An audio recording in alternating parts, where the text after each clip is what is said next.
And it's just really tough because, I mean, basically he walked out the front door of his mom's house that night and has never been seen again. My fiance is missing. You've heard the stories. They killed my baby. He did not deserve this. You may even know the people. I'll never give up. Now, learn more about the cases from Fox 19's Cincinnati Crime Vault. The assignment, the tips, the in-depth backstory on Cincinnati's true crime series. My life, Cincinnati Crime Vault, as I knew it, Beyond the Broadcast, changed forever. starts now with Jessica Schmidt. In this episode, we are covering the mysterious disappearance of Ronald Vonderheide. Miami Township Detective Lieutenant Greg Jenkins has been investigating Ronald's case for years, and at this point, it is now considered a cold case. There's nothing more terrible for a family member to go through than to not know what happened to their missing loved one. What we know is Ronald was 23 years old when he was last seen alive. The police file shows he was reported missing by his mother, Sharon, in May of 1987. So on the night in question, he engaged in an argument with his mother. It's kind of unclear what exactly the argument was about, but however, he left the residence that evening. It was a very, very cold night, very, very cold evening, and he left the residence. Well, his mother called his brother, Michael, to come to the house and, explaining that Ronald had left. She didn't know where he was going, what was up, and asked him to look for Ronald. And according to Michael, he looked for Ronald, couldn't find Ronald, and that was the last time anyone had any contact with him or Ronald was seen. Those same reports show that Ronald was last seen along Cambridge Avenue in Cincinnati. So you might be wondering, why is this not a Cincinnati case? Well, it's been handled in Claremont County, and Lieutenant Jenkins says it's just because of how things were handled back in the 1980s. Back then, there was this belief that a person was missing from where they lived. You couldn't be missing from where you were last seen. So in his situation, he lived here in Miami Township, so when he was reported as missing, they told the Sharon, the complainant, to contact us, the Miami Township Police Department, because he lived here in Miami Township on Country Lane, to have him reported as missing. So fast forward to now, present times, most of the times someone is missing from where they were last seen, because where is the most pertinent information about that person, the circumstances surrounding that person being missing? Well, it's where they were last seen. Lieutenant Jenkins says Ronald was struggling with substance abuse and mental health issues before he vanished. So our investigation, we discovered that Ronald was a frequent abuser of inhalants. So back in the 1980s, it was kind of a prevalent thing for teenagers and persons to inhale different types of materials like gas or airplane glue or paint or other substances like that. We were able to track down Ronald's mother, Sharon. She did not want to do an interview, but did speak with me over the phone. She told me Ronald, who was known to many as Ron, was a good kid who was really grieving the loss of his brother John, which led to some of his troubles before he disappeared. Despite Ronald's battle with addiction, Lieutenant Jenkins says there's no indication that he was being targeted at the time. We explored the possibility, as you would in any missing person case or a person using substances, was there an angle that this person owed, a drug dealer or someone like that? And we have no indication or no information in our case that that might be the reason that he went missing. I have had no information or no one tell me that he was facing any threats, bodily harm, verbal, anything like that, hooked up with drug dealers. No, there's been no indication over the years of that.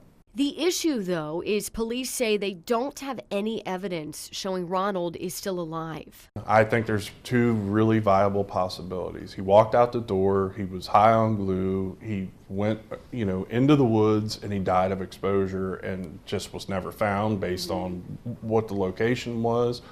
or that someone else had something to do with it. I think, as we all know, it's tough when someone's struggling with substance abuse issues, or there may have also been some mental health issues that Ronald was facing.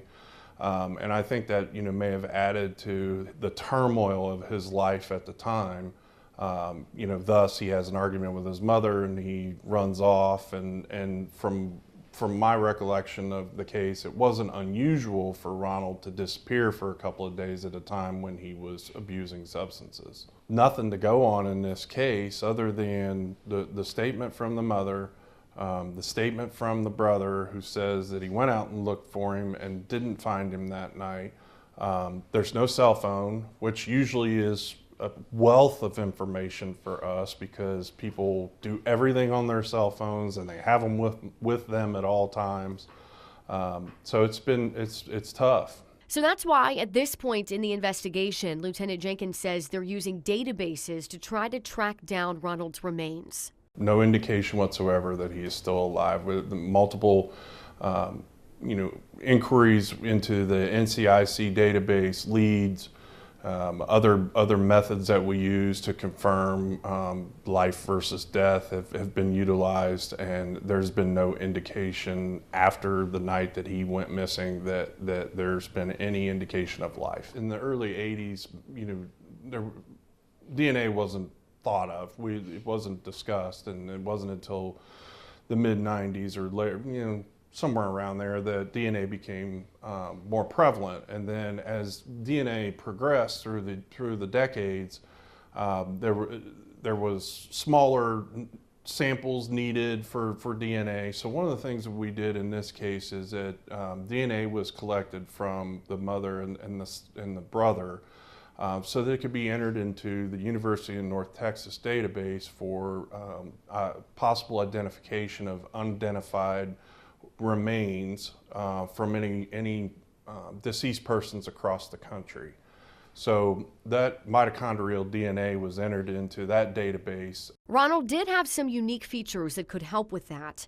He had a healed ankle fracture, some scars on his left arm, a missing dental crown, and a bullet that was still lodged in his back after he had been shot during a scuffle with Cincinnati police. I think it would be relevant in any attempts to identify any remains. It would be helpful for that knowledge, because for my knowledge, the bullet was never removed and it's still in his body, so it may be helpful in any identification of remains. But as far as him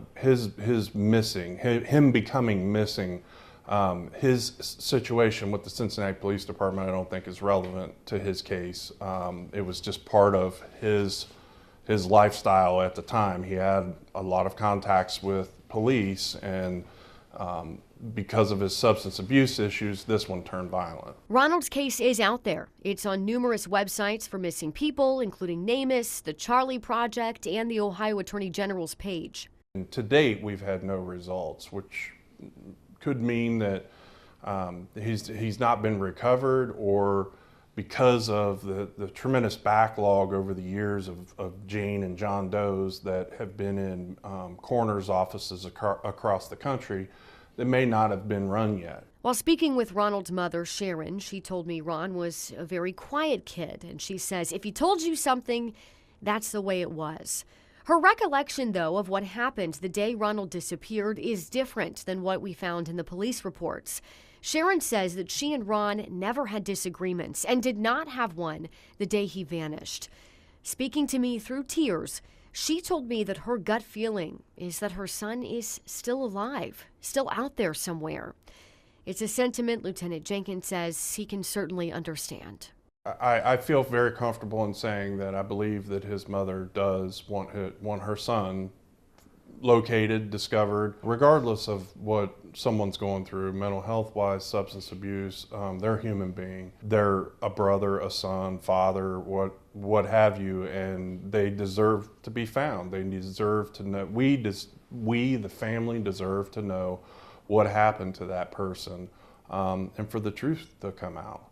As for what Lieutenant Jenkins believes happened to Ronald, he has an idea, but he says he doesn't have proof at this point, which means For now, the investigation continues. Some folks involved in this case know more than what they've let on, and you have that in every case. But yes, I do have a theory of what may have occurred that night. I don't have any evidence at present to back it up, and that's why I would ask members of the public to, if you have any information about this case, to come forward and provide it to us. Things were looked at differently back then. It was, if you were an adult, you were allowed to go missing. If you were a child, it was a little bit different. But they took the report. They said, okay, thank you for coming in. And I have no record that they went to the scene or processed anything. So in Ronald Vonderheide's case, we'd invite anyone that believes they have any information on this case to either call the police department at 513-248-3721, or if you wish to leave an anonymous information, please call Crime Stoppers at 513-352-3040. Sharon says if Ron is still out there somewhere, she wants him to know it is never too late to just come home. If you have information that could help with this case, you can call Miami Township Police in Claremont County, Ohio. Thanks for listening to another episode of Cincinnati's Crime Vault Beyond the Broadcast. We'll see you next time. This podcast was researched, written, and hosted by me, Jessica Schmidt. Executive producers of this podcast are Robin Tyndall, who is also the creator of Cincinnati's Crime Vault, and Megan Laird.